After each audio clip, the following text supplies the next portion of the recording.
ठाकरेंच्या शिवसेनेमध्ये जेव्हा खासदारांनी बंडखोरी केली तेव्हा सगळ्यात धक्कादायक नाव होतं ओमराजे निंबाळकरांचं. म्हणजे असं बोललं जात होतं की त्यांच्या वडिलांच्या हत्येच्या निकालानंतर ते त्यांचा निर्णय घेणार आहे आणि तसंच झालं सुद्धा. निकाल निंबाळकरांच्या विरोधात लागला. पद्मसिंह पाटलांना दिलासा मिळाला आणि त्यानंतर संध्याकाळी धाराशिवमध्ये येऊन कार्यकर्त्यांशी बोलल्यानंतर ओमराजे निंबाळकरांनी असा निर्णय जाहीर केला की ते शिंदेंसोबत जाणार आहेत. पण हा निर्णय घेतल्यानंतर त्यांनी दिलेलं कारण मात्र फारसं पटणारं नव्हतं.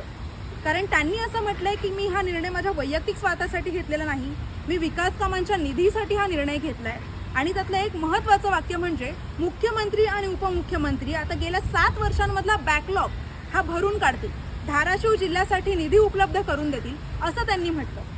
पण जर बंडखोरीचं हे कारण असेल तर 2024लाच लोकसभेच्या निवडणुका लागल्या होत्या. मग आधी गेले 5 वर्ष जो निधी मिळाला नव्हता त्यानंतर सुद्धा तुम्ही ठाकरेंच्या शिवसेनेमधून निवडणूक लढवली.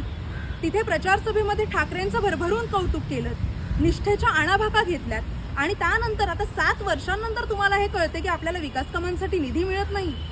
तुम्हाला काय वाटतं, निंबाळकरांनी दिलेलं हे कारण खरं आहे की जसं राऊत म्हणतात तो आरोप खरा आहे?